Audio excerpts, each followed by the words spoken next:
Hello friends, मैं लोकेश वर्मा आप सभी का स्वराज्य आईएएस में स्वागत करता हूं। आज की इस वीडियो में पुनः हम छत्तीसगढ़ का इतिहास से संबंधित महत्वपूर्ण प्रश्नों पर चर्चा करने वाले हैं। अगर आप आगामी एडीओ, सीजीपीएससी प्री या साथ ही साथ किसी भी अगर व्यापम एग्जाम की तैयारी कर रहे हैं तो आप इन तमाम प्रश्नों को हल करके देख सकते हैं। इसके पूर्व के जितने भी वीडियो हैं उन सभी में हम बच्चे क्या 1885 से लेके 1947 तक के लगभग सभी कंटेंट को लेकर हम चल रहे हैं। ये जो हमारा वीडियो होगा ये आपका अंतिम वीडियो होगा जो आगे चलेगा पूरा भारत की आज़ादी तक। क्लियर है? तो चलिए हम बढ़ते हैं। प्रश्न क्रमांक आपका 1, सूर्या जंगल सत्याग्रह का मुख्य नेतृत्व निम्नलिखित में से किसने किया था? ये ध्यान रखना, जितने भी जंगल सत्याग्रह हैं वो सभी बहुत बहुत महत्वपूर्ण हैं। आपके सामने ऑप्शन ए है विद्या प्रसाद यादव, ऑप्शन बी रामधीन आपका गौड़, ऑप्शन सी मनोहर लाल आपका शुक्ल, ऑप्शन डी क्या आपका अंजोर सिंह। तो ध्यान रखेंगे ये जो जंगल सत्याग्रह है इसका पूरा जो नाम है वो है आपका छुरिया बद्रा टोला जंगल सत्याग्रह, जो हुआ था बच्चे आपका 1939 में। और आज वर्तमान में ये जो क्षेत्र है वो आता है कि आपका राजनांदगांव जिला में। तो ध्यान रखेंगे इसका जो मुख्य नेतृत्व करता था वो था बच्चे कौन? आपका रामधीन के आपका गौड़ थे। और ये लगभग आपका 27 वर्षीय के आपका आदिवासी जो है कि आपका हमारा आपका एक प्रकार से क्या आपका नेतृत्व करता था। आपको ध्यान रखना है, आगे चलकर इनका देहांत भी होता है, इस बात को आप ध्यान रखेंगे। क्लियर है? आगे बढ़ते हैं। नेक्स्ट प्रश्न क्या आपका प्रश्न क्रमांक क्या बच्चे आपका 2, महात्मा गांधी के छत्तीसगढ़ में द्वितीय प्रवास के दौरान धमतरी में प्रथम भाषण कहाँ किया था? क्लियर है? ध्यान रखेंगे कि महात्मा गांधी से संबंधित जितने भी क्वेश्चन हैं वो सब महत्वपूर्ण है। क्या बोला जा रहा है? महात्मा गांधी का द्वितीय प्रवास। आप सभी जानते हैं कि महात्मा गांधी छत्तीसगढ़ राज्य में 1933 में आए थे, और जिसमें प्रश्न है कि धमतरी में प्रथम भाषण कहाँ दिया था। तो जब 1920 में आए थे तो पहला भाषण दिए थे वो जामू हुसैन का बाड़ा। आपका दूसरा में बच्चे आपका ए आपका Maudhapara, option B Purani Basti, option C Lawrie school, option D Daji Marathi कन्याशाला। तो ध्यान रखेंगे बच्चे, जब फर्स्ट टाइम आए थे तो धमतरी में जामू हुसैन का बाड़ा मकई बंद चौक में, दूसरे बार भी आपका मकई बंद चौक के निकट है जिसका नाम क्या आपका दाजी मराठी कन्याशाला। महात्मा गांधी अपना पहला वक्तव्य कहाँ देंगे? आपका यहीं देते हैं, लेकिन मैं केवल धमतरी की बात कर रहा हूँ। क्लियर है? आगे बढ़ते हैं। प्रश्न क्रमांक आपका 3, वर्ष 1935 में रायपुर में शिक्षकों का वार्षिक सम्मेलन की अध्यक्षता किसने किया था? अब ध्यान रखेंगे ये बहुत बढ़िया प्रश्न है। 1935 में रायपुर में शिक्षकों का वार्षिक सम्मेलन की अध्यक्षता किसने किया था? आपके सामने ऑप्शन ए है doctor Rajendra Prasad, option B Pandit Jawaharlal Nehru, option C Pandit Ravishankar Shukla, option D Sardar Vallabh भाई के आपका पटेल। क्लियर है? तो ध्यान रखेंगे कि 1930-31 में पंडित नेहरू का छत्तीसगढ़ राज्य में आगमन होना था, वो नहीं आ पाएंगे। अब समझना बच्चे कि 1935 में पंडित जवाहरलाल नेहरू के द्वारा आपका रायपुर का जो जिला का यहाँ पर आपका शिक्षकों का जो वार्षिक सम्मेलन है उसकी जो अध्यक्षता है पंडित नेहरू के द्वारा किया गया था। लेकिन ध्यान रखेंगे इनके साथ में डॉक्टर जो हैं राजेंद्र प्रसाद छत्तीसगढ़ राज्य में पुनः वापस आते हैं, इनका द्वितीय आगमन होगा। क्लियर है? आगे बढ़ते हैं। प्रश्न क्रमांक बच्चे आपका 4, वर्ष 1935 के मध्य प्रांतीय विधानसभा के चुनाव में किसके नेतृत्व में एक अल्पमत सरकार बनाया गया, या सरकार बनाने के समय उस समय तत्कालीन प्रधानमंत्री कौन हुआ था? क्लियर है? वापस पढ़िए। 1935 के मध्य प्रांतीय विधानसभा के चुनाव में किसके नेतृत्व में एक अल्पमत सरकार बनाया गया और उसका जो है प्रधानमंत्री या आज वर्तमान का मुख्यमंत्री कौन नियुक्त हुआ था? आपके सामने ऑप्शन ए है एनबी खरे, नारायण भास्कर खरे, ऑप्शन बी दादा साहेब आपका खापर्डे, ऑप्शन सी ई जो है राघवेंद्र राव, और आपका ऑप्शन डी खूबचंद बघेल। तो ध्यान रखना बच्चे, इसका जो उत्तर है वो होगा कौन? आपका ई जो है राघवेंद्र के आपका राव, ये इसका क्या होगा? आपका उत्तर होगा। क्लियर है? चलिए आगे बढ़ते हैं। प्रश्न क्रमांक आपका 5, वर्ष 1937 के मध्य प्रांतीय चुनाव में व्यवस्थापिका सभा के अध्यक्ष किसे बनाया गया था? आप सभी जानते हैं 1937 का जो मध्य प्रांतीय जो चुनाव है, हम सभी जानते हैं कि भारत शासन अधिनियम 1935 के अनुसार पर, या कह सकते हो उसमें कई परिवर्तन होगा, और हम सभी जानते हैं कि प्रांतीय और जो है संघीय स्तर पर कम से कम ये एक ऐसा चुनाव होगा जो प्रत्यक्ष चुनाव होगा। अब प्रश्न ये है कि इस चुनाव के पश्चात कि उस समय मध्य प्रांत जो व्यवस्थापिका सभा है अर्थात विधानसभा का जो अध्यक्ष है उस समय कौन बना था? आपके सामने ऑप्शन ए है द्वारिका प्रसाद आपका मिश्र, ऑप्शन बी घनश्याम सिंह आपका गुप्त, ऑप्शन सी ई राघवेंद्र राव, ऑप्शन डी बच्चे यदुनंदन प्रसाद। तो ध्यान रखना छत्तीसगढ़ राज्य में विधानसभा का जो पुरुष है या जो विधान पुरुष है वो किसे कहते हैं। अगर वो बात आपको पता होगा तो भी इसका आपको आंसर पता चल जाएगा। जैसे कि कौन बच्चे आपका घनश्याम सिंह गुप्त, ये दुर्ग जो है आपका क्षेत्र से चुनाव लड़कर जाते थे। क्लियर है? तो वापस सुनेंगे, मध्य प्रांतीय चुनाव में 37 में विधानसभा का जो अध्यक्ष होंगे वो घनश्याम सिंह गुप्त होते हैं। क्लियर है? आगे बढ़ते हैं। प्रश्न क्रमांक आपका 6, वर्ष 1937 के डोंडी लोहारा किसान सत्याग्रह का नेतृत्व निम्नलिखित में से किसने किया था? क्या बोला जा रहा है? 1937 का डोंडी लोहारा किसान सत्याग्रह।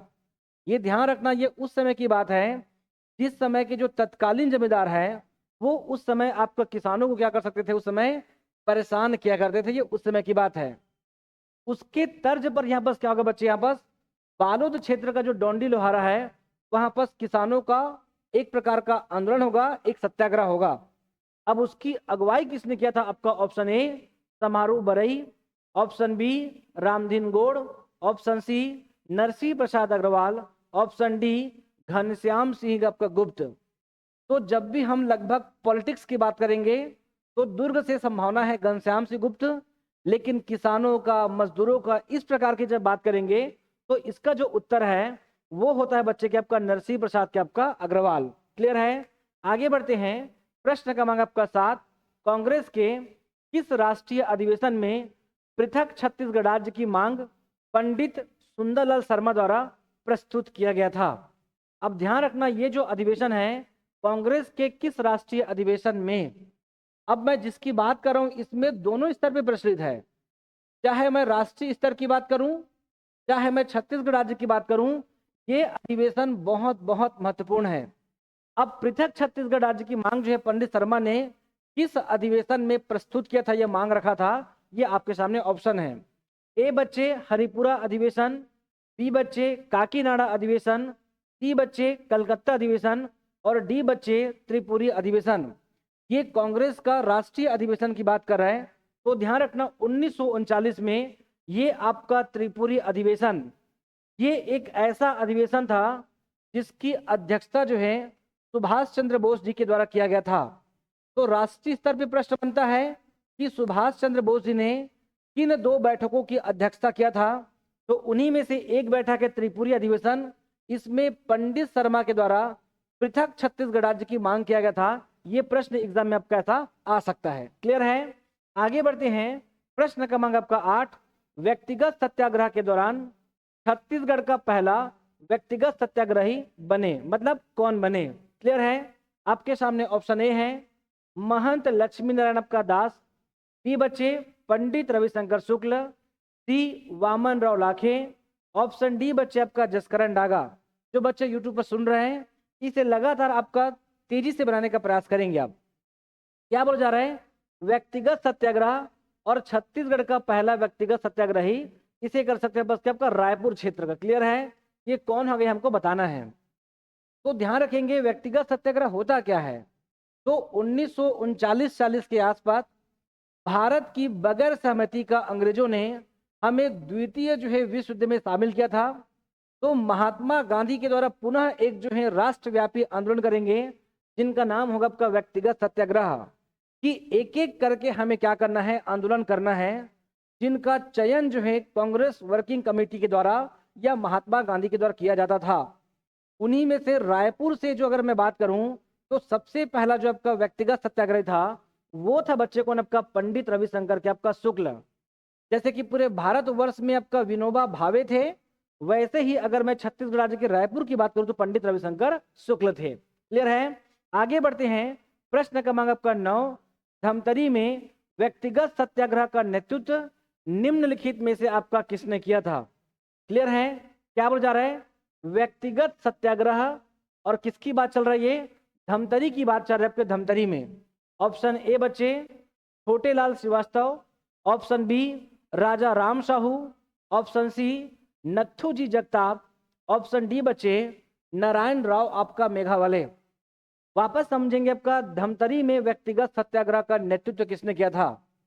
तो इसे ऐसे समझिए कि अगर आप किसी छोटे छोटे बच्चों को कुछ बोल देंगे, वो बहुत जल्दी क्या आपका व्यक्तिगत हो जाते हैं, एग्रेसिव हो जाते हैं, या कह सकते हो उनका धैर्य उनके अंदर कम होता है छोटे बच्चों में। कारण है अवेयरनेस। समझ पा रहे क्या?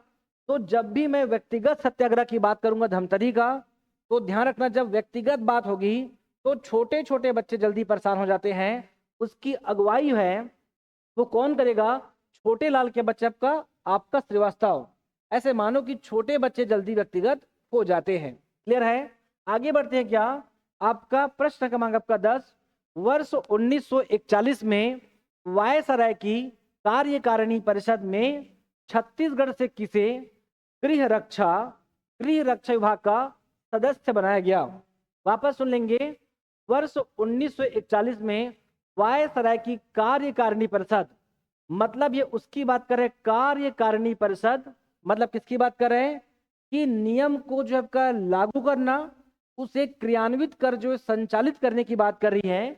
ये उस परिषद की बात कर रही है जिसमें 1940-41 के अगर आप निकट देखेंगे तो भारतीय जो है सदस्यों की बात करें, उनकी जो है जनसंख्या में, सदस्यों की संख्या में वृद्धि की गई। प्रश्न ये है कि छत्तीसगढ़ से किसे गृह रक्षा विभाग का सदस्य बनाया गया था? ये ध्यान रखेंगे। इसी प्रकार का प्रश्न आता है कि अंग्रेजों की किसी प्रकार की अगर आपको कम्युनिटी है, उसमें क्या छत्तीसगढ़ राज्य का, क्या भारत का कोई सदस्य शामिल था?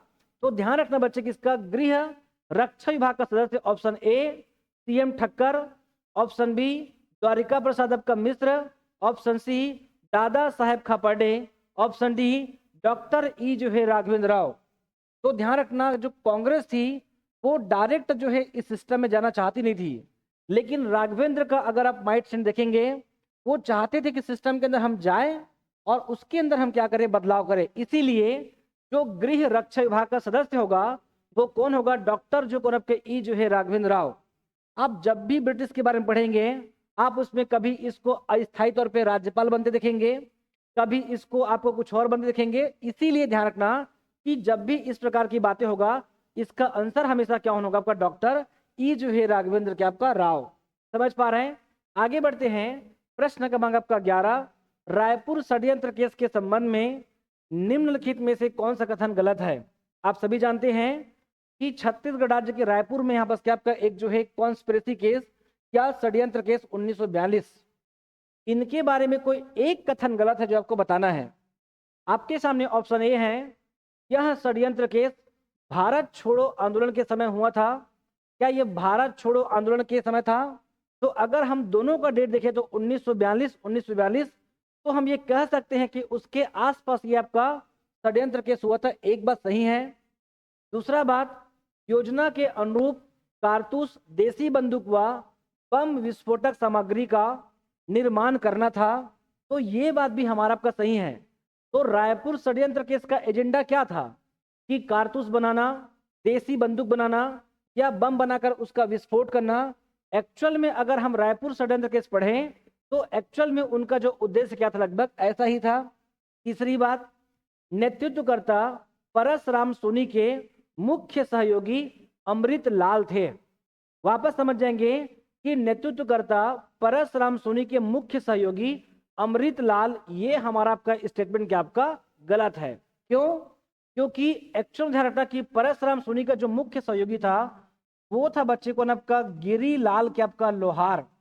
ध्यान रखेंगे इनका जो मुख्य सहयोगी होते हैं वो गिरिलाल लोहार होते हैं, आपको ऐसा ध्यान रखना है। क्लियर है? इसीलिए ये स्टेटमेंट हमारा क्या होगा? आपका रॉन्ग होगा और ये हमारा आपका इसका उत्तर क्या होगा, सही होगा। लेकिन हम इसे याद कैसे करें, तो कारतूस है, देसी बंदूक है, ये सभी बनता है बच्चे आपका लोहा से।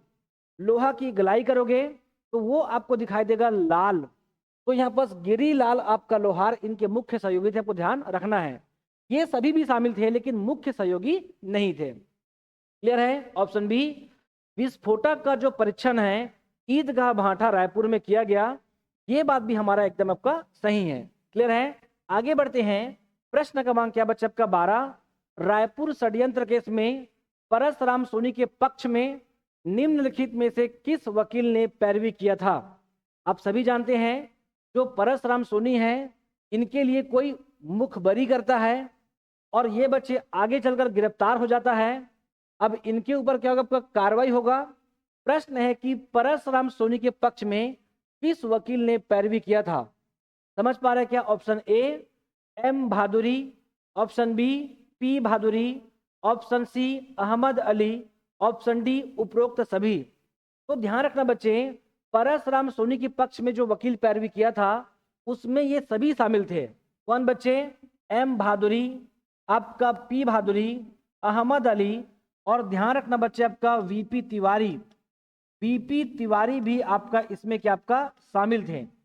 वही अगर मैं सरकार की ओर से अगर बात करूं तो ध्यान रखना बच्चे आपका वकील जो है ठाकुर नामक वकील ने इसका जो क्या आपका इसके पक्ष में नहीं इसके विरोध में क्या हुआ था, फिर सरकार की ओर से क्या हुआ था, पैरवी किया था। क्लियर है। आगे चलते हैं। प्रश्न क्रमांक आपका 13, वर्ष 1942 के बंबई अधिवेशन में रायपुर से निम्नलिखित में से कौन भाग नहीं लिया था। ध्यान रखेंगे बंबई अधिवेशन 1942 भारत छोड़ो आंदोलन का जो अंतिम रूपरेखा है, जो अंतिम जो अप्रूवल है वो इसी बंबई अधिवेशन से क्या हुआ था, वो आपका पास हुआ था।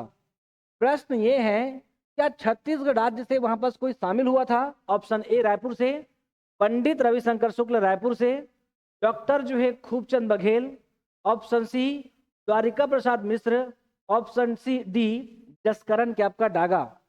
तो ये आप जब तक इसको बार बार नहीं पढ़ेंगे आपको याद होने वाला नहीं है। क्लियर बच्चे। तो पंडित रविशंकर शुक्ल उसमें शामिल होते हैं, खूबचंद बघेल उसमें शामिल रहते हैं, द्वारिका प्रसाद मिश्र उसमें शामिल होते हैं, लेकिन जसकरण डागा उस समय शामिल नहीं होते हैं। ध्यान रखना बच्चे को, आपका शिवदास डागा, जो शिवदास डागा है वो ना बच्चे रायपुर से इसमें शामिल होते हैं, और महंत के आपका लक्ष्मी नारायण के आपका दास, महंत लक्ष्मी नारायण दास, ये सभी इसमें शामिल होते हैं। इसीलिए इसका उत्तर क्या होगा, हमारा आपका डी होगा। क्लियर है। आगे चलते हैं। प्रश्न क्रमांक 14, वर्ष 1942 में मलकानपुर रेलवे स्टेशन से गिरफ्तार नेताओं को किस जेल से रिहा किया गया था। अब ध्यान रखेंगे, आप सभी जानते हैं कि जैसे ही हमारा आपका भारत छोड़ो आंदोलन आपका स्टार्ट हुआ उसी के जस्ट बाद ऑपरेशन जीरो अंग्रेजों के द्वारा चलाया गया था। आपका ऑपरेशन जीरो भारत छोड़ो आंदोलन को आपका और जो है कमजोर बनाने के लिए जितने भी नेता भारत छोड़ो आंदोलन से संबंधित है, महात्मा गांधी, सरदार पटेल, पंडित नेहरू, ये सभी को गिरफ्तार किया गया। उसी जो है श्रृंखला में छत्तीसगढ़ राज्य के जो जितने भी प्रचलित नेता है उसे 11 अगस्त को गिरफ्तार किया गया था। ये डेट ध्यान रखेंगे क्या बच्चे, 11 अगस्त 1942 इस डेट को पूछा गया, आपको ध्यान रखना 11 अगस्त को, जबकि महात्मा गांधी को इससे पहले गिरफ्तार किया गया था। प्रश्न ये है कि मलकानपुर रेलवे स्टेशन से गिरफ्तार किया गया, लेकिन जिस समय उनको रिहा किया गया था वो किस जेल में बंद थे, आपको ध्यान रखना है। आपके सामने ऑप्शन ए है नागपुर जेल, ऑप्शन बी बचे यरवदा जेल, ऑप्शन सी बचे वेल्लोर जेल, ऑप्शन डी बचे सेलुलर कैप जेल। तो ध्यान रखना जिस समय उनको रिहा किया गया वो बच्चे तमिलनाडु के वेल्लोर जेल में आपका बंद थे, आपको ध्यान रखना है। क्या कर लोगे, तमिलनाडु के वेल्लोर जेल में क्या आपका वो बंद थे जितने भी नेता है, जैसे कि पंडित रविशंकर शुक्ल, महंत लक्ष्मी नारायण आपका दास, ये सभी जो बच्चे आपका वेल्लोर जेल से क्या होंगे वो रिहा होते हैं। क्लियर है। आगे बढ़ते हैं। प्रश्न क्रमांक आपका 15, भारत छोड़ो आंदोलन और छत्तीसगढ़ के संबंध में कौन सा कथन गलत है।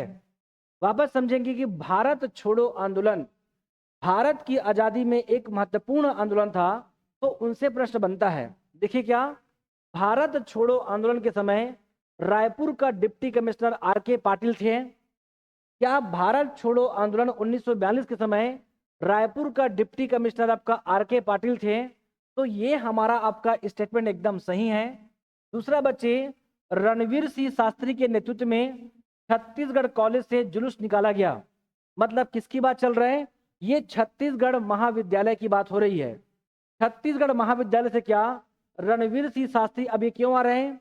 क्योंकि पंडित रविशंकर शुक्ल गिरफ्तार हो चुके हैं, द्वारिका प्रसाद मिश्र गिरफ्तार हो चुके हैं, महंत लक्ष्मी नारायण गिरफ्तार हो चुके हैं। तो कौन करेगा?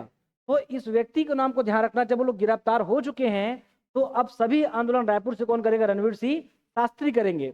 तीसरी बात, नागपुर लॉ कॉलेज में झंडारोहण के अपराध में रामकृष्ण ठाकुर को गिरफ्तार किया गया। तो ध्यान रखना बच्चे कि उसी समय 1942 में छत्तीसगढ़ राज्य का एक व्यक्ति है जिनका नाम है आपका रामकृष्ण आपका ठाकुर, जो नागपुर में झंडारोहण करते समय क्या करेंगे? उसे गिरफ्तार करते हैं। ये बात भी सही है, तो ये भी हमारा आपका सही है। इसीलिए इसका उत्तर होगा आपका इनमें से कोई नहीं। तो प्रश्न क्रमांक जो हमारा आपका प्रश्न क्रमांक आपका 15 का उत्तर क्या होगा? आपका डी होगा। क्लियर है? चलिए आगे बढ़ते हैं। प्रश्न क्रमांक 16, वर्ष 1944 में रायपुर के लेटर बर्निंग केस में छत्तीसगढ़ के किस क्रांतिकारी को गिरफ्तार किया गया था? ध्यान रखेंगे, ये बहुत बहुत महत्वपूर्ण प्रश्न है। क्यों? क्योंकि देश में भारत छोड़ो आंदोलन आपका संचालित है और उस समय भारत में और छत्तीसगढ़ राज्य के तमाम नेता आपका जेलों में गिरफ्तार हैं। प्रश्न उठता है बस क्या कि रायपुर का लेटर बर्निंग केस, जो रायपुर रेलवे स्टेशन है उसमें जो लेटर बॉक्स है उसे उखाड़कर जला दिया जाता है। यहाँ तक कि ट्रेन के जो डिब्बे हैं उन ट्रेन के डिब्बे को पृथक किया जाता है। एक्चुअल में उसे बोलते हैं लेटर बर्निंग केस, एग्जाम में आता है। प्रश्न है किसे गिरफ्तार किया गया था? ऑप्शन ए आपका ईश्वरी चरण शुक्ल, बिलख नारायण आपका अग्रवाल। ऑप्शन बी रामगोपाल तिवारी, नारायण दास आपका राठौर। ऑप्शन सी ईश्वरी चरण शुक्ल, नारायण दास राठौर। ऑप्शन डी जय नारायण पांडे और आपका सुधीर मुखर्जी। किसकी बात चल रहा है? लेटर बर्निंग केस, मतलब इसमें आग लगाया जाएगा और जो आग लगाया जाएगा वो कम से कम छोटे मोटे व्यक्ति तो नहीं होंगे। वो कौन है? ईश्वरी चरण शुक्ल, नारायण दास आपका राठौर। दोनों के दोनों नाम आपका भगवान के जैसे नाम है। वापस समझेंगे कि रायपुर का जो लेटर बॉक्स है जब उसे जलाया जाएगा तो वो सामान्य व्यक्ति नहीं है, उनके नाम जो है भगवानों के नाम पे हैं।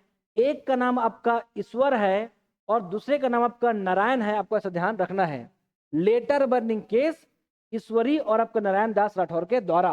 आगे बढ़ते हैं। प्रश्न क्रमांक आपका 17, भारत छोड़ो आंदोलन के बिलासपुर जिले में संचालन हेतु, क्लियर है, भारत छोड़ो आंदोलन के बिलासपुर जिले में संचालन हेतु किसे डायरेक्टर नियुक्त किया गया था? मतलब भारत छोड़ो आंदोलन को संचालित करने के लिए बिलासपुर में किसे डायरेक्टर आपका माना गया था?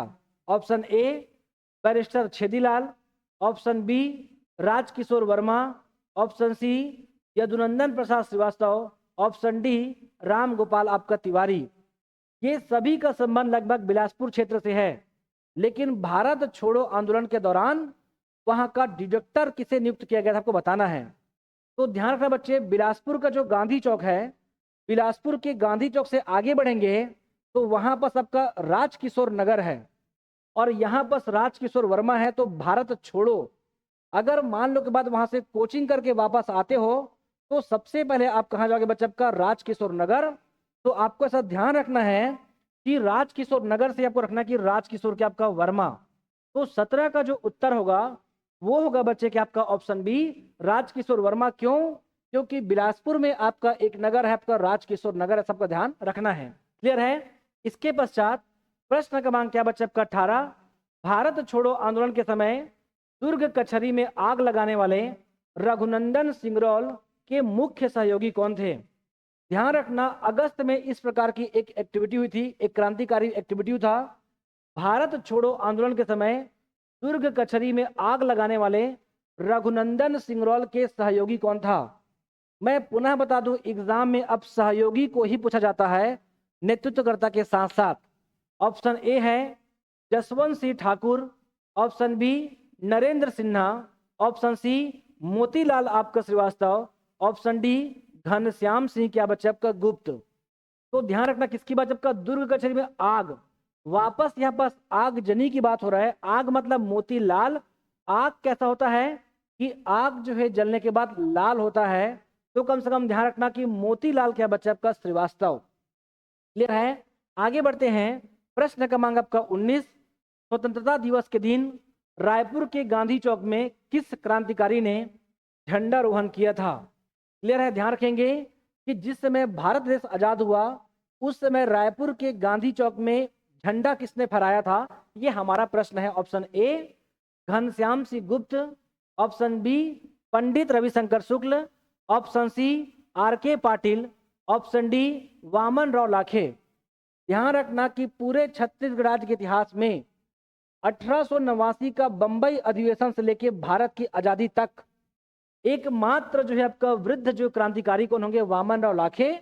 और इन्हीं जो है वामन राव लाखे के द्वारा, ध्यान रखना बच्चे, आपका रायपुर के गांधी चौक में आपका झंडारोहण किया गया था, आपको ऐसा ध्यान रखना है। क्लियर है। आगे बढ़ते हैं। प्रश्न क्रमांक आपका 20, स्वतंत्र भारत में मध्य प्रांत के प्रथम मुख्यमंत्री द्वारा किस जगह पर ध्वजारोहण किया गया था। क्या बोला जा रहा है, स्वतंत्र भारत में मध्य प्रांत के प्रथम मुख्यमंत्री। आप सभी जानते हैं कि मध्य प्रदेश बरार छत्तीसगढ़ की बात करें तो उस समय तत्कालीन जो प्रधानमंत्री जिसे हम मुख्यमंत्री कहते हैं आज वर्तमान में, वो मुख्यमंत्री कौन थे। क्लियर है। और वो मुख्यमंत्री ने कहां पर झंडारोहण किया था, ये प्रश्न है। मतलब छत्तीसगढ़ राज्य का जो उस समय का प्रधान सेवक था, उन्होंने कहां झंडारोहण किया। Option A Jabalpur, option B Nagpur Sitabuldi, option C Sambalpur, option D Raipur. तो ध्यान रखना बच्चे, जो पंडित रविशंकर शुक्ल हैं वो नागपुर जो है सीताबर्डी में क्या करेंगे, वो झंडारोहण करते। क्यों, क्योंकि उसका हेडक्वार्टर भी क्या है बच्चे आपका नागपुर है। क्लियर है। आगे चलते हैं। प्रश्न क्रमांक आपका 21, वर्ष 1946 में गठित पूर्वी राज्य संघ बोर्ड का अध्यक्ष निम्नलिखित में से आपका कौन था। आप सभी जानते हैं कि भारत की आजादी के समय जितने भी भारत में आपका रियासत था उन सभी के सामने 3 बात रखा गया था, या तो वो भारत में शामिल हो जाए, या तो वो पाकिस्तान में शामिल हो जाए, या तो वो चाहे तो स्वयं का अपना एक संप्रभु देश बना सकते हैं। ये कम से कम भारत के रियासतों को उस समय इस प्रकार की बात रखी गई थी उन सभी को। प्रश्न ये है कि 1946 में गठित पूर्वी राज्य संघ बोर्ड, तो छत्तीसगढ़ राज्य के कुछ रियासतों ने राजकुमार कॉलेज में एक बैठक करेंगे, एक सम्मेलन करेंगे और वहां पर करेंगे पूर्वी राज्य संघ बोर्ड का यहाँ पर क्या करेंगे आपका स्थापना करते हैं। और उस सम्मेलन में उस संघ का अध्यक्षता किसने किया था, ये प्रश्न है। समझ में आपको। ए बच्चे क्या आपका A Ramanuj Pratap Singh Deo, option B Thakur Pyarelal Singh, option C Ramanuj Sharan Singh Deo और आपका ऑप्शन डी रुद्र प्रताप देव सिंह। पुनः बता दूं कि रायपुर के राजकुमार कॉलेज में पूर्वी राज्य संघ की यहाँ पर स्थापना होगा और उसका एक बैठक होगा। उस बैठक की जो अध्यक्षता है कोरिया के राजा रामानुज प्रताप सिंह की, आपको ऐसा आपको ध्यान रखना है। कोरिया के राजा रामानुज प्रताप सिंह, इसमें शक्ति है, खैरागढ़ है, कांकेर है, ये सभी रियासत इसमें शामिल होते हैं। यहाँ तक का उड़ीसा का मयूरभंज भी इसमें शामिल रहते हैं। क्लियर है। आगे चलते हैं। प्रश्न क्रमांक आपका 22, पृथक छत्तीसगढ़ मांग हेतु छत्तीसगढ़ शोषण विरोधी मंच की स्थापना निम्नलिखित में से किसने किया था। पृथक छत्तीसगढ़ मांग हेतु छत्तीसगढ़ शोषण विरोधी मंच की स्थापना निम्नलिखित में से किसने किया था। शोषण विरोधी मंच, ऐसा ही पढ़ लो कि शोषण किसका, मजदूरों का। मजदूरों का नेता कौन, ठाकुर प्यारेलाल। ऐसा भी चाहो तो पढ़ सकते हो शोषण किसका, मजदूरों का। और मजदूरों का नेता कौन, तो कौन बच्चे, आपका ठाकुर प्यारेलाल। इसीलिए इसको डायरेक्ट याद कर सकते हो कि इसका उत्तर होगा ठाकुर प्यारेलाल। लेकिन शोषण विरोधी मंच का बच्चा आपका 1946 में। क्लियर है। जो शोषण विरोधी मंच की जो स्थापना है वो हुआ था आपका 1946 में। क्लियर है। आगे बढ़ते हैं। प्रश्न क्रमांक आपका 23, 1946 के मध्य प्रांतीय विधानसभा चुनाव के संबंध में कौन सा कथन आपका असत्य है। वापस पढ़ लेंगे, ये बहुत महत्वपूर्ण है। 1946 के मध्य प्रांतीय विधानसभा चुनाव के संबंध में कौन सा कथन असत्य है। आप सभी जानते हैं 1937 के बाद 1946 में बस क्या मध्य प्रांतीय विधानसभा का चुनाव हुआ था। देखते हैं उनके बारे में क्या गलत है। ऑप्शन ए, छत्तीसगढ़ के सभी सीटों पर कांग्रेस को विजय प्राप्त हुआ था। क्या छत्तीसगढ़ राज्य के सभी सीटों पर आपका कांग्रेस को विजय प्राप्त हुआ था? तो ध्यान रखेंगे पूरे अगर मैं मध्य प्रांतीय विधानसभा चुनाव की बात करूं तो टोटल उसमें 112 सीट था। कितना बच्चे? 112 सीट। और उसमें से 84 सीट कौन जीता था? पूरा कांग्रेस लेके आई थी। 112 में से 84 सीट कांग्रेस को प्राप्त हुआ और छत्तीसगढ़ राज्य के पूरे 8 सीटों पर आपका कांग्रेस जो यहाँ पर विधायक यहाँ पर क्या हुआ था, जीत कर गए थे आपका विधानसभा में। तो ये हमारा आपका स्टेटमेंट एकदम सही होगा, एक बात। दूसरी बात, घनश्याम सिंह गुप्त को विधानसभा का अध्यक्ष चुना गया। तो ध्यान रखना छत्तीसगढ़ राज्य में 1937 में, 1946 में मध्य प्रांत जो आपका विधान परिषद का जो आपका जो अध्यक्ष होंगे वो कौन बच्चे? हमारा आपका घनश्याम सिंह गुप्त होते हैं। ये बात सही है। तीसरी बात, द्वारिका प्रसाद मिश्र तत्कालीन मंत्रिमंडल में गृह मंत्री नियुक्त किया गया। वापस समझेंगे बस क्या गृह मंत्री नियुक्त किया गया था, क्या ये बात हमारा सही है?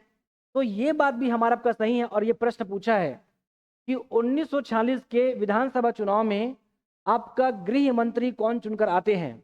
तो यहाँ पर क्या रहेगा बच्चे? ये तीसरा होगा हमारे पास सही है। चौथा, ई राघवेंद्र राव को तत्कालीन मंत्रिमंडल में संसदीय सचिव नियुक्त किया गया। ध्यान रखेंगे कि पूरे के पूरे 8 सीटों में छत्तीसगढ़ राज्य का कब्जा है और उसी में से क्या बोला जा रहा है कि ई राघवेंद्र राव को तत्कालीन मंत्रिमंडल में संसदीय सचिव, ध्यान रखना संसदीय सचिव नियुक्त किया गया। क्या ये बात सही है? तो ये हमारा ना बच्चे बात ये आपका गलत है। ये हमारा बच्चे आपका बात गलत है क्योंकि इसका जो उत्तर है वो होगा बच्चे आपका राम गोपाल तिवारी। ध्यान रखना बच्चे आपका राम गोपाल कौन आपका तिवारी था। तो ये हमारा आपका स्टेटमेंट रॉन्ग है, इसीलिए 23 का उत्तर क्या होगा? हमारा आपका डी होगा। समझ पा रहे हैं क्या? आगे बढ़ते हैं प्रश्न क्रमांक आपका 24 की ओर। प्रश्न क्रमांक 24 है, संविधान निर्मात्री सभा में रियासती क्षेत्र से निम्नलिखित में से कौन सा सदस्य मनोनीत किए गए थे? आप सभी जानते हैं क्योंकि अगर मैं संविधान निर्मात्री सभा की बात करूं तो रियासतों से लगभग कितना 93 रियासत, कितने बच्चे? 93, 93 जो हैं रियासतों को यहाँ पर सबका मनोनीत किया गया था। 93 जो है रियासती क्षेत्रों को यहाँ पर क्या मनोनीत किया गया था, इतने सदस्यों को। प्रश्न ये है क्या छत्तीसगढ़ राज्य से भी कोई शामिल हुआ था संविधान निर्मात्री सभा में? Option A, Pandit Kishore Mohan Tripathi. B बच्चे राम प्रसाद आपका पोटाई। सी बच्चे राय साहब रघुराज सिंह। और डी बच्चे आपका उपरोक्त सभी। तो आपको ध्यान रखना है ये न बच्चे आपका सारंगढ़, क्लियर है? ये न बच्चे हमारा क्या आपका रायगढ़ जो है क्या आपका रियासत जो क्या आपका क्षेत्र से कौन आपका किशोर मोहन त्रिपाठी। जबकि राय साहब रघुराज कहाँ से बच्चे? ये आपका सरगुजा जो है क्या आपका रियासत से। जबकि राम प्रसाद पोटाई यहाँ से आपका कांकेर जो क्या आपका रियासत क्षेत्र से, रियासती क्षेत्र से क्या आपका संविधान निर्मात्री सभा में आपका सदस्य यहाँ पर क्या आपका मनोनीत होते हैं। कितना? 93 में से छत्तीसगढ़ राज्य से केवल ये 3 संविधान निर्मात्री सभा के सदस्य होते हैं, ये आपको ध्यान रखना है। क्लियर है? इसीलिए इसका उत्तर होगा आपका उपरोक्त क्या आपका सभी। आगे बढ़ते हैं, आज का अंतिम प्रश्न है प्रश्न क्रमांक 25, रायपुर डायनामाइट कांड के मुख्य नेतृत्वकर्ता निम्नलिखित में से कौन था? आपके सामने है प्रश्न क्रमांक 25 में रायपुर डायनामाइट कांड के मुख्य नेतृत्वकर्ता निम्नलिखित में से कौन था? आपके सामने ऑप्शन ए है अविनाश संग्राम, ऑप्शन बी बिलख नारायण आपका अग्रवाल, ऑप्शन सी परसराम आपका सोनी, ऑप्शन डी जय नारायण पांडे। तो रायपुर जो डायनामाइट कांड है ये हुआ था बच्चे आपका रायपुर में 1942 में। आपका डायनामाइट मतलब विस्फोटक सामग्री के द्वारा जितने भी हमारे जो क्रांतिकारी हैं, जो नेता है, जो रायपुर का जो केंद्रीय जेल में जो आपका गिरफ्तार है, जो कैद है, उसे बाहर निकालना।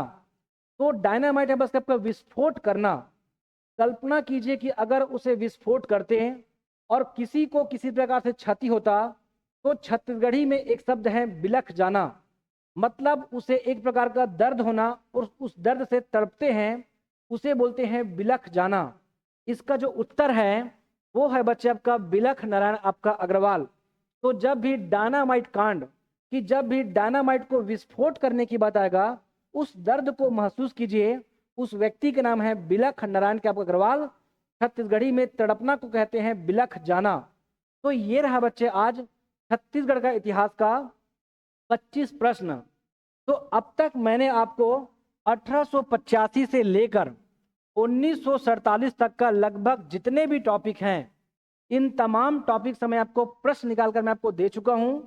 अगर आप इस प्रकार के प्रश्न अगर आप बनाते हैं तो मैं सब मान के चल रहा हूं कि छत्तीसगढ़ राज्य का सपना किसने देखा था, छत्तीसगढ़ राज्य का गठन कब हुआ था, छत्तीसगढ़ राज्य में सविनय अवज्ञा आंदोलन कब लागू हुआ। इस प्रकार के जो छोटे छोटे प्रश्न हैं वो आपसे बन ही जाएंगे। तो मैं आपसे कह रहा हूं बस कि यहाँ तक प्रश्नों को सॉल्व करके देखिए, क्योंकि हम जब भी एग्जाम देंगे हम हमेशा कहते हैं एग्जाम देने के पहले कहते हैं कि इस प्रकार के प्रश्न नहीं आते हैं। और आप देखना बच्चे कि जब भी आप एग्जाम देकर आते हैं आप हमेशा कहते हो कि इस प्रकार इस बार का जो एग्जाम था वो कठिन था, वो टफ था, इस प्रकार आपको महसूस होता है। अगर आप चाहते हैं कि आगे चलकर इस प्रकार आपको कोई भी एग्जाम बहुत टफ महसूस ना हो या आपको उस एग्जाम को निकालने में बहुत आपको जद्दोजहद ना करना पड़े, तो एग्जाम के पहले ही आप इस प्रकार के प्रश्नों को बनाने का प्रयास कीजिए। ये कुछ नहीं है, जो भी टॉपिक मेंशन है सिलेबस में उस टॉपिक को पूरा कवर करता है, तब जाके इस प्रकार के प्रश्न आपको देखने को मिल भी सकता है। क्लियर है? तो अगर आपको हमारा ये वीडियो को पसंद आता है लाइक कीजिए, कमेंट कीजिए और अन्य बच्चों को अन्य ग्रुप में उसे शेयर कीजिए। आप सभी का धन्यवाद बच्चे।